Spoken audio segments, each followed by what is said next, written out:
Welcome back guys. उम्मीद करता हूँ आप सब खैरियत से होंगे। तो यार मेमोरी मैनेजमेंट सी प्रोग्रामिंग का एक बहुत ही खास और इम्पोर्टेंट फीचर होता है। तो आज की इस वीडियो में हम लोग स्टोरेज क्लास के बारे में डिस्कस करेंगे, ये क्या होती है। तो सबसे पहले हम देख लेते हैं what is storage class. A storage class defines scope, default initial value and life time of a variable. अब इस बात का क्या मतलब है ये हम अभी देखेंगे।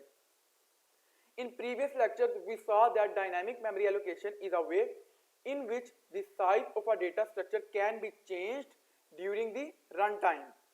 पिछली वीडियो में हम लोगों ने डायनामिक मेमोरी एलोकेशन के बारे में देखा था, जहां हमने देखा था कि किस तरह मेमोरी मैनेजमेंट को आप अपने हाथों में ले सकते हैं और इसी को हम डायनामिक मेमोरी एलोकेशन कहते हैं। तो मैंने आपको बताया था कि हमारा जो सी लैंग्वेज होती है उसमें जो हमारी मेमोरी असाइन होती है हमारे प्रोग्राम में, वो 4 सेगमेंट में डिवाइड होती है। एक होता है कोड, फिर आता है स्टैटिक ग्लोबल वेरिएबल्स, फिर स्टैक, फिर हीप। ठीक है, अब कोड में क्या सेव होता है, जो पूरा प्रोग्राम हम लिखते हैं वो हमारा कोड में सेव होता है। फिर जो भी वेरिएबल्स हम ग्लोबल डिफाइन करते हैं, कोई भी वेरिएबल जो हम डिफाइन करते हैं वो हमारे स्टैटिक ग्लोबल वेरिएबल्स में आते हैं। फिर हमने स्टैक के बारे में पढ़ा कि हमारा जब फंक्शन हमारा जब प्रोग्राम रन होता है तो मेन में पहले मेन का स्टैक आता है, फिर मेन के अंदर अगर कोई फंक्शन है उसका स्टैक बनेगा। ये सारी चीजें हमने पीछे समझी। फिर हीप के बारे में हमने पढ़ा। अब जो हीप थी, हीप ही हमारी डायनामिक मेमोरी एलोकेशन है। ये सारी बातें हमने पीछे लेक्चर में देखी थी। तो अब हम क्या करते हैं, अब हम अपने इस पॉइंट को समझ लेते हैं कि हमारी स्टोरेज क्लास क्या थी। इसमें ये 3 एट्रीब्यूट्स थे, स्कोप था, डिफॉल्ट इनिशियल वैल्यू थी, लाइफ टाइम था। अब स्कोप क्या होता है, सबसे पहले हम स्कोप की बात करते हैं। स्कोप का मतलब होता है कहां कहां आपका ये वेरिएबल अवेलेबल है।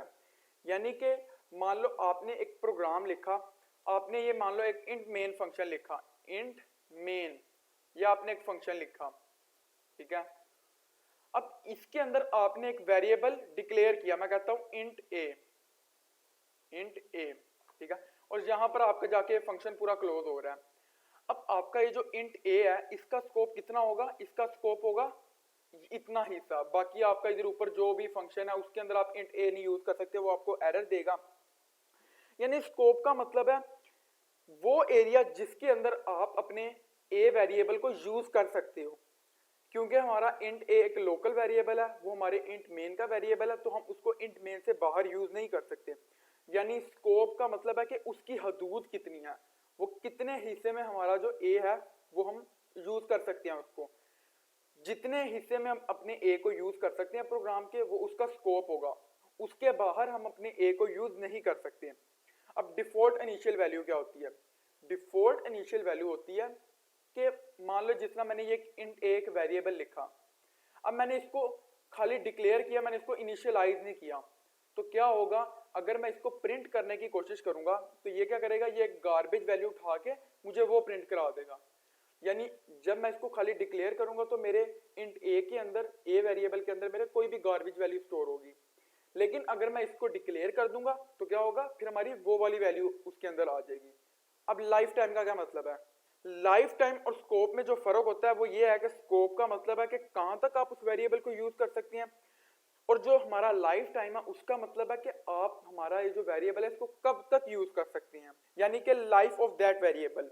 तो हम देख लेते हैं हमारी जो सी की स्टोरेज क्लासेस हैं उनमें हम कौन कौन सी यूज करते हैं। तो ये मेरे से जरा गलती से हो गया, इसको आप लोग छोड़ दें।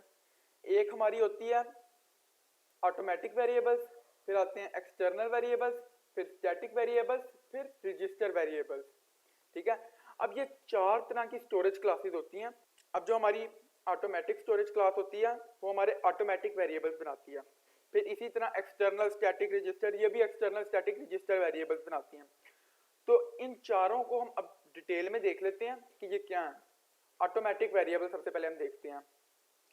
अब मैंने आपको कहा था कि हमारी जो स्टोरेज क्लास है वो 3 चीजें डिफाइन करती हैं, एक स्कोप, डिफॉल्ट वैल्यू और लाइफ टाइम। अब scope, local to function body they are defined in, जहां पर आपने डिफाइन किया है वहां पर बस उसी फंक्शन बॉडी के अंदर आप लोग इसे यूज कर सकते हैं। अब ऑटो स्टोरेज क्लास जो होती है वो डिफॉल्ट स्टोरेज क्लास होती है। तो अगर मान लो मैं एक प्रोग्राम लिखता हूं, उसमें मैं अपने इंट मेन, जो मेरा इंट मेन वाला फंक्शन है, उसके अंदर मैं अगर एक वेरिएबल डिफाइन करता हूं और उसको मैं डिक्लेयर कर देता हूं, कोई भी मान लो मैं 32 डिक्लेयर कर देता हूं। अब अपने उस वेरिएबल को मैं अगर किसी और फंक्शन के अंदर मैं यूज करने की कोशिश करता हूँ तो वो मुझे एरर देगा। एरर क्यों देगा? क्योंकि हमारे जो ऑटो स्टोरेज क्लास होती है ये लोकल होती है, ये एक तरह के लोकल वेरिएबल्स होते हैं। ये मैं जिस फंक्शन के अंदर डिफाइन करूंगा मैं इनको सिर्फ उसी फंक्शन के अंदर यूज कर सकता हूँ, उस फंक्शन के बाहर मैं इसको यूज नहीं कर सकता। ठीक है, अब डिफॉल्ट वैल्यू, इसकी डिफॉल्ट वैल्यू क्या होगी? अगर मैंने अपना ऑटो स्टोरेज क्लास मैंने एक इंट ए अपना डिफाइन किया, डिक्लेयर किया, मैंने उसको कोई भी वैल्यू इनिशियलाइज नहीं की, तो क्या होगा? इसको अगर मैं प्रिंट करने की कोशिश करूंगा तो वो मुझे एक गार्बेज वैल्यू दे देगा, एक रैंडम वैल्यू दे देगा। अब लाइफ टाइम क्या होता है? लाइफ टाइम होता है ये उस फंक्शन के अंदर सिर्फ चलेगा, यानी हमारा जैसे ही वो फंक्शन खत्म होगा तो हमारा ये जो वेरिएबल होगा ये भी ऑटोमेटिकली खत्म हो जाएगा। ठीक है, a variable defined without any storage class specification is by default an automatic variable। यानी कि अब जिस तरह हम अपने प्रोग्राम में मैं कहीं पे भी इंट जोन लिखता हूँ, मैं उसको कोई भी मैं ये नहीं बताता कि ये मेरा जो वेरिएबल है ये ऑटो वेरिएबल है या एक्सटर्न वेरिएबल है, तो वो बाय डिफॉल्ट ऑटोमेटिक वेरिएबल होता है। यानी अगर मैं सिंपल ये लिख दूं इंट जोन में अपने प्रोग्राम में कहीं पे इंट जोन लिख दूं इस तरह, ठीक है, अब ये मेरा by default automatic auto variable है। ठीक है, यानी अगर मैं इंट जोन लिखूं या ऑटो इंट जोन लिखूं तो ये दोनों सेम है। ठीक है, अगर मैं इस तरह लिखूंगा तो इसका मतलब है कि ये ऑटो है, ऑटोमेटिक वेरिएबल है। अगर मैं इस तरह लिखता हूं, इसको नहीं डिफाइन करता, तब भी ये मेरा ऑटो वेरिएबल है। तो अब हम देख लेते हैं हमारा एक्सटर्नल वेरिएबल। हमारा एक्सटर्नल वेरिएबल क्या होता है? They are same as global variables. हमने पीछे लोकल और ग्लोबल वेरिएबल्स को डिटेल में पढ़ा, तो आपको पता होगा कि ग्लोबल वेरिएबल्स क्या होते हैं। ये हमारा बिल्कुल ग्लोबल वेरिएबल्स की तरह होता है। ठीक है, अब इसका स्कोप क्या है? Global to the function they are defined in, यानी ग्लोबल वेरिएबल्स के बारे में हमने क्या पढ़ा था? हम एक दफा जब अपना ग्लोबल वेरिएबल डिफाइन कर देते हैं तो हम उसको पूरे प्रोग्राम में कहीं पे भी यूज कर सकते हैं। फिर इनकी डिफॉल्ट इनिशियल वैल्यू 0 होती है, यानी अगर मैं खाली इसको डिक्लेयर किया, मैंने इसको कोई वैल्यू असाइन नहीं की, मैंने इसको इनिशियलाइज नहीं किया, फिर मैं इसको प्रिंट करने की कोशिश करूंगा तो इसकी डिफॉल्ट इनिशियल वैल्यू 0 होगी। अब लाइफ टाइम क्या है? These variables are declared outside any function, यानी हमारे ये जो वेरिएबल्स होते हैं ये हम किसी भी फंक्शन के अंदर नहीं डिक्लेयर करते, ये हम इन अपने फंक्शन से बाहर डिक्लेयर करते हैं और ये हमें हमारे पास पूरे प्रोग्राम में रहते हैं, यानी हम अपने यानी कि हम इनको अपने पूरे प्रोग्राम में यूज कर सकते हैं। A global variable can be changed by any function in the program. int john written outside any function will tell the compiler that john is a global variable। अगर मैं अपने यानी फंक्शन से बाहर, मैं अपने प्रोग्राम में किसी फंक्शन के अंदर नहीं, फंक्शन से बाहर मैं इसको डिफाइन करता हूँ, मैं int john लिखता हूँ, तो मेरे कंपाइलर को पता चल जाएगा कि मेरा जो जोन है वो एक ग्लोबल वेरिएबल है। और it is recommended to minimise the use of unnecessary global variables in program, यानी इनका यूज इनको कम यूज करने का कहा जाता है, रिकमेंड किया जाता है, क्योंकि हमारा जो ग्लोबल वेरिएबल है वो थ्रू आउट आपकी जो मेमोरी है वो लेके बैठा रहता है, उसको वो फ्री नहीं करता, वो लेके उसको कंज्यूम करके बैठा रहता है। तो अब हम एक्सटर्न कीवर्ड देख लेते हैं। ये मेरा एक्सटर्न कीवर्ड है, इधर मेरा कीवर्ड है, ठीक है, मेरे से मिस्टेक हो गई है, एक्सटर्न कीवर्ड। ठीक है, extern keyword is used to inform our C compiler that a given variable is declared somewhere else, यानी कि हमारा जो एक्सटर्न कीवर्ड है ये अगर मैं कहीं पे यूज करूंगा तो ये मेरे कंपाइलर को बताएगा कि मेरा ये जो वेरिएबल है ये कहीं और डिक्लेयर हो चुका है। ठीक है, अब using extern will not allocate space for the variable. जब हम एक्सटर्न यूज करते हैं तो ये हमारे जो वेरिएबल है उसके लिए स्पेस को एलोकेट नहीं करेगा, यानी हमारी कोई स्पेस रिजर्व नहीं करेगा ये उसके लिए। मिसाल के तौर पे मैंने अपना एक इंट मेन लिया, ठीक है, उसके अंदर मैंने int john is equal to 90 declare किया, फिर मैंने प्रिंट एफ कर दिया, जोन को मैंने प्रिंट कर दिया, सिंपल 90 प्रिंट कर देगा। फिर मैंने क्या किया, मैंने अपने इस वाले प्रोग्राम में इसको मैंने इंक्लूड कर दिया, इंक्लूड जोन डॉट सी, इसको मैंने इंक्लूड किया। फिर मैंने जब एक्सटर्न इंट जोन लिखा तो एक्सटर्न का मतलब क्या है कि मेरा ये जो जोन है ये मैंने क्योंकि जोन डॉट सी को इंक्लूड किया तो मेरा ये इधर डिक्लेयर हो चुका है, यानी मैंने उसको अपने कंपाइलर को बता दिया कि मेरा ये जो जोन है ये कहीं और डिक्लेयर हुआ हुआ है। ठीक है, और यहाँ से आके मैंने सिंपल अपना जोन इज इक्वल टू 56 लिखा और मैंने उसको प्रिंट कर दिया। इसको हम आगे डिटेल में भी देखेंगे अपने विजुअल स्टूडियो कोड में। हम स्टैटिक वेरिएबल्स को देख लेते हैं। अब हमने हमारे जो स्टैटिक वेरिएबल्स थे उनको भी हमने पहले डिटेल में देखा। ये होते हैं, ये जिस फंक्शन के अंदर जिस ब्लॉक में डिफाइन होते हैं ये उसके लोकल होते हैं, यानी इनका जो स्कोप है वो local to the block they are defined in. इनकी डिफॉल्ट इनिशियल वैल्यू भी 0 होती है, यानी अगर मैंने इनको इनिशियलाइज नहीं किया तो इनकी वैल्यू 0 रहेगी। अब इनकी लाइफ टाइम, ये इनको हम कहाँ तक यूज कर सकते हैं, कब तक यूज कर सकते हैं, जब तक हमारा प्रोग्राम है, ये यानी थ्रू आउट द प्रोग्राम हमारे स्टैटिक वेरिएबल्स अवेलेबल होते हैं, ठीक है। A static variable remains under the existence for use with in the function for entire program run. यानी कि हमारा जो स्टैटिक वेरिएबल है वो, मान लो मैं ये आपको करके भी दिखाऊंगा, अभी बस आप इतना समझ लो कि जब तक हमारा प्रोग्राम चल रहा है ये फंक्शन के अंदर इनकी एग्जिस्टेंस वैसे रहेगी, ठीक है। अब मैं अगर अपना वेरिएबल इस तरह लिखता हूँ स्टैटिक इंट जोन, इसका मतलब है कि मैं अपने कंपाइलर को बता दूंगा कि मेरा जो जोन है वो एक स्टैटिक वेरिएबल है और इनका यूज भी कम करने का कहा गया, रिकमेंड किया जाता है कि इनका यूज भी आप अननेसेसरी यूज ना करें, क्योंकि ये भी हमारी जो स्पेस है वो लेके बैठा रहता है। तो हम देख लेते हैं रजिस्टर वेरिएबल्स को। अब रजिस्टर स्टोरेज क्लास जो है ये कब यूज होती है, मैं यहाँ पर कंप्यूटर आर्किटेक्चर की डिटेल में नहीं जाना चाहूंगा, लेकिन मैं आपको बताऊंगा कि सीपीयू का रजिस्टर क्या होता है। अब सीपीयू रजिस्टर हमारे प्रोसेसर का एक पार्ट होता है, हमारे प्रोसेसर का एक हिस्सा होता है, और जहां पर उन वेरिएबल्स को स्टोर किया जाता है जो कि बहुत जल्दी जल्दी यूज हो रहे होते हैं। यानी कि जिस तरह मान लो किसी लूप के अंदर अगर कोई वेरिएबल यूज कर रहे हैं तो हम चाहते हैं कि जल्दी जल्दी यूज हो, तो हम उसको रजिस्टर वेरिएबल बना सकते हैं, ठीक है। ऐसे वेरिएबल जो मैं बहुत ज्यादा फ्रीक्वेंटली यूज कर रहा हूँ, ठीक है। अब इनका स्कोप क्या है, इनका स्कोप है कि जिस फंक्शन के अंदर हमने इसको डिफाइन किया है, इनका स्कोप यानी ये उससे बाहर नहीं हम इनको यूज कर सकते। और जैसे ही हमारा वो वाला फंक्शन रिटर्न होगा तो क्या होगा, हमारा ये जो रजिस्टर वेरिएबल है ये खत्म हो जाएगा। इसकी भी default initial value garbage value होती है और ये they are available till the end of the function block. यानी जैसे मैंने आपको ऊपर बताया कि जब तक हमारा ये वेरिएबल कब तक डिफाइन होगा, जिस फंक्शन में हमारा ये वेरिएबल डिफाइन है, जैसे ही वो फंक्शन रिटर्न होगा तो हमारा ये वेरिएबल खत्म हो जाएगा। जब हम अपना रजिस्टर वेरिएबल रिक्वेस्ट करते हैं कंपाइलर को, तो इसका मतलब है कि हम अपने कंपाइलर को कहते हैं कि इसको सीपीयू रजिस्टर में स्टोर करो, ना कि इसको मेमोरी में स्टोर करो, ताकि हम इसको जल्दी एक्सेस कर सकें। और ये वही बात आ गई कि इनको हम तब यूज करते हैं जब हमारे बहुत ज्यादा कोई वेरिएबल यूज हो रहा होता है, जैसे हमारा लूप में यूज होता है। इनको हमने अभी समझा, अब हम क्या करते हैं, इनको विजुअल स्टूडियो कोड में जाके डिटेल में इनको करके देखते हैं। तो मैं वापस जाता हूँ, अपने विजुअल स्टूडियो कोड में चले जाता हूँ और यहाँ पर मैं न्यू फाइल क्रिएट करता हूँ c49.c, ठीक है, एंटर। अब मैं क्या करता हूँ, इधर एक main2 स्निपेट लगा लेता हूँ, एंटर। और इधर मैं इसको खत्म कर देता हूँ क्योंकि हम इसको यूज नहीं करने वाले। तो अब मैं क्या करता हूँ, यहाँ पर पहले मैं आपको एक बात बता देता हूँ, डिक्लेरेशन और डेफिनेशन के बीच में मैं आपको एक बता देता हूँ कि इनके अंदर डिफरेंस क्या होता है। मैं इधर लिख देता हूँ डिक्लेरेशन। अब हमारा जो डिक्लेरेशन है ये telling the compiler about the variable, ठीक है। और इसके अंदर क्या होता है, नो स्पेस रिजर्व्ड, ठीक है। और इसी तरह अगर मैं डेफिनेशन को देख लूं तो definition declaration plus space reserved, यानी कि हमारा जो डिक्लेरेशन होता है वो क्या करता है, हमारे कंपाइलर को बताता है वेरिएबल के बारे में, उसके लिए कोई स्पेस रिजर्व नहीं करता। जबकि जो हमारा डेफिनेशन होता है ये डिक्लेरेशन भी करता है और उसके साथ साथ हमारे लिए स्पेस भी रिजर्व कर देता है उस वेरिएबल की।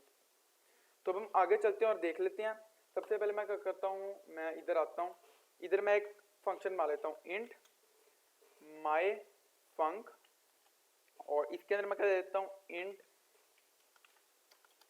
ए कोमा इंट बी। और इधर मैं नीचे आता हूँ, इधर मैं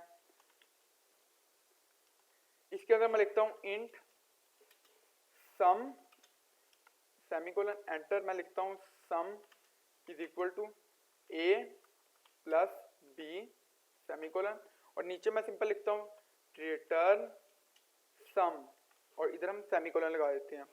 अब मैं क्या करता हूँ, मैं इधर नीचे आता हूँ, इधर मैं लिखता हूँ int sum is equal to my func, और इसके अंदर मैं दे देता हूँ 3,5, ठीक है। और बाहर मैं लगा देता हूँ सेमीकोलन। फिर नीचे मैं लिखता हूँ प्रिंट एफ और इसके अंदर हम क्या लिखते हैं, the sum is percentage d backslash n और बाहर मैं कोमा लगा के आगे सम लिख देता हूँ और इधर मैं सेमीकोलन लगा देता हूँ। अब मैं इसको रन करता हूँ तो ये देखें दी सम इज 8, ठीक है। ये हमारा ऑटो स्टोरेज क्लास था। इधर मैंने इसको कोई भी चीज, मैंने इसको कुछ भी नहीं कहा, मैंने इसको एक्सटर्न भी नहीं कहा, रजिस्टर भी नहीं कहा, स्टैटिक भी नहीं कहा। तो ये क्या करेगा, ऑटोमेटिकली इसको ऑटो वेरिएबल बना देगा। अगर मैं इधर ऑटो लिख दूं ऑटो, अब मैं इसको रन करूं तो भी ये मुझे कोई एरर नहीं देगा, सिंपल उसको रन कर देगा, ठीक है। अब अगर मैं इधर आऊं, मैं इसको कर दूं खत्म, ठीक है, और इधर मैं इसको भी कर दूं ये, ठीक है। फिर अब मैं इसको रन करूं तो ये देखें दिस सम इज, इसने मुझे कोई भी गार्बेज वैल्यू दे दी।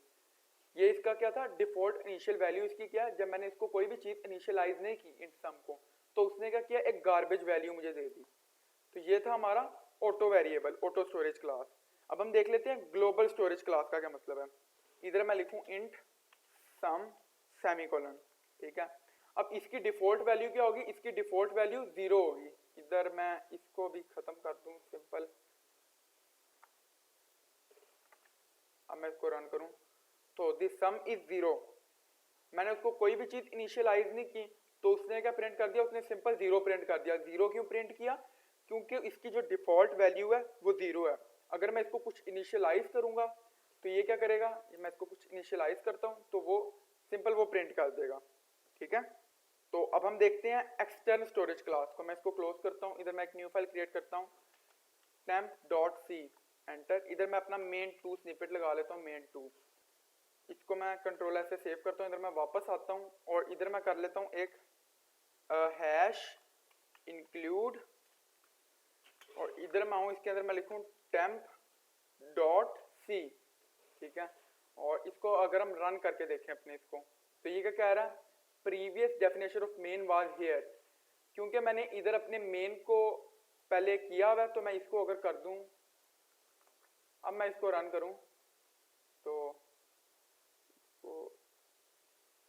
इसको मैं सेव तो किया ही नहीं, इसको मैं सेव करता हूं। अब मैं इसको रन करता हूं तो ये देखें वो सिंपल रन हो गया, उसने कोई मसला नहीं किया, यानी मैंने इसको इंक्लूड किया। अब इसके अंदर अगर मैं इधर कह दूं,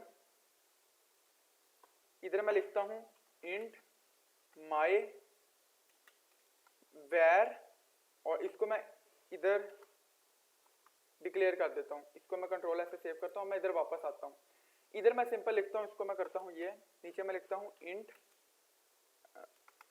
int my var is equal to 45 semicolon और इधर मैं इसको कह देता हूं माई वेर। इसको अगर मैं ले जाऊं ऊपर मेन से बाहर, अब अगर मैं इधर लिखूं एक्सटर्न, तो यहां पर हमने क्या देखा था कि हमारा जो एक्सटर्नल वेरिएबल होता है वो एक तरह का ग्लोबल वेरिएबल होता है।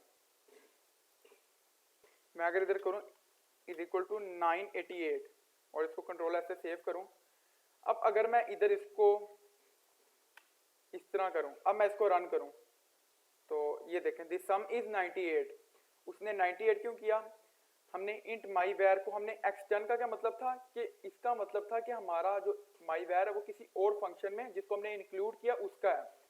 तो हम देख लेते हैं अपने स्टैटिक वेरिएबल को, ठीक है। मैं इसको खत्म कर देता हूँ temp.c को, इसको मैं डिलीट कर देता हूँ और हम नीचे क्या लिखते हैं, इसको भी मैं कर देता हूँ डिलीट, खत्म। इधर मैं लिखता हूँ स्टैटिक इंट माई वेर, ठीक है, और इधर मैं लिखता हूँ सेमीकोलन, इधर मैं सेमीकोलन कर देता हूँ, ठीक है। और इसको भी मैं कर देता हूँ माई वेर,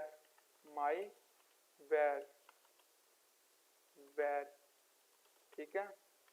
और नीचे मैं आता हूँ, नीचे इसको मैं कर देता हूँ, इसको मैं कहता हूँ इंट सम की जगह मैं कर देता हूँ माई वेर, ठीक है। और सिंपल इसको मैं करता हूँ कॉपी और पेस्ट और इन तीनों को मैं कर देता हूँ खत्म, क्योंकि हमने उसको एक दफा इंट कर दिया। तो इसको इसको मैं कर देता हूँ ख़त्म। और इधर मैं इसको माई वेर है, मैं इसको रन करता हूँ, तो इसको भी मैं कर देता हूँ ख़त्म। ठीक है, अब मैं इसको रन करता हूँ तो ये simple this sum is 0, this sum, इधर भी मैं माई वेर कर देता हूँ, माई वेर। ठीक है, अब मैं इसको रन करता हूँ, द माई वेर इज 0। अब अगर मैं इधर वापस आऊँ, मैं इधर करूँ माई वेर प्लस प्लस सेमीकोलन, इसको मैं ले जाता हूँ ऊपर, इसको हम ले जाते हैं इधर। अब मैं इसको रन करूँ अगर, तो ये देखें the my var is 1, the my var is 2, the my var is 3, 4। अब इसका क्या मतलब है? स्टैटिक वेरिएबल का क्या था? स्टैटिक वेरिएबल था जिस तरह मैंने अपना एक वेरिएबल डिफाइन किया इंट माई वेर, इसको मैंने स्टैटिक कह दिया, मेरे कंपाइलर को पता चल गया कि एक स्टैटिक वेरिएबल है। अब मैंने यहाँ पर मेरा माई वेर जो था उसकी वैल्यू ऑटोमेटिकली 0 होगी। ठीक है, मैं अगर इसको कह दूँ इज इक्वल टू, इसको हम अगर डिक्लेयर भी कर दें इज इक्वल टू 0। ठीक है, अब मैं इसको रन करूँ तो ये माई वेर इज 1 2 3 4। ठीक है, अब इसका क्या मतलब है? मैंने अपना एक माई वेर वेरिएबल लिया, उसको मैंने 0 से इनिशियलाइज कर दिया और मैंने अपने कंपाइलर को बता दिया कि एक स्टैटिक वेरिएबल है। अब मैं इधर नीचे आया, मैंने माई वेर में एक ऐड किया तो ये 0 1 हो गया मेरा। ठीक है, फिर नीचे आया, इसने 1 प्रिंट कर दिया। ठीक है, फिर उसने नीचे आके रिटर्न कर दिया माई वेर। ठीक है, ये एक मेरा हो गया। फिर जब वो इधर आया, इसको जब उसने आगे रन किया तो मेरे माई वेर की वैल्यू 1 हो चुकी थी। अब उसने क्या किया, 1 को माई वेर की वैल्यू जब वो इसकी बारी ऊपर जाएगा, अपने इस वेरिएबल की बारी ऊपर जाएगा, इस फंक्शन को दोबारा आएगा तो माई वेर की वैल्यू 1 हो चुकी है। ठीक है, अब वो क्या करेगा, 1 में एक और ऐड करेगा, 2 हो गई माई वेर की वैल्यू, वो 2 प्रिंट कर देगा। ठीक है, फिर वो रिटर्न माई वेर करेगा। ठीक है, फिर वो इसकी बारी जब ऊपर आएगा तो 2 में एक और ऐड कर देगा, 3 हो जाएगा, फिर वो 3 प्रिंट कर देगा। यानी कि जो हमारी पिछली माई वेर की वैल्यू है ये उसको रिजर्व रखेगा, उसको सेफ रखेगा। फिर जैसे हम अगली बार उसमें आएंगे तो वो हमें 0 की बजाय 3 देगा, फिर हम 3 में एक और ऐड कर देंगे तो माई वेर की वैल्यू 0 की बजाय 4 हो गई। यानी जब तक हमारा प्रोग्राम चल रहा है तब तक उसकी वैल्यू फिर 4 रहेगी, फिर हम उसको दोबारा 5 करेंगे तो वो 5 हो जाएगी। ये हमारा स्टैटिक वेरिएबल होता है। ठीक है, और अगर मैं अपने रजिस्टर ऑटो स्टोरेज को यूज करना चाहता हूँ तो मैं इधर इसकी जगह स्टैटिक की जगह सिंपल रजिस्टर लिख दूंगा, तो मेरी मेमोरी में सेव करने की बजाय इसको रजिस्टर में सेव कर देगा, सीपीयू रजिस्टर में। तो ये थी हमारी स्टोरेज क्लास। तो उम्मीद करता हूँ कि आपको समझ आई होगी। अगर आपको कुछ समझ नहीं आया या आप कुछ पूछना चाहते हैं तो आप कमेंट में पूछ सकते हैं। मिलते हैं अगली वीडियो में, तब तक के लिए खुदा हाफिज।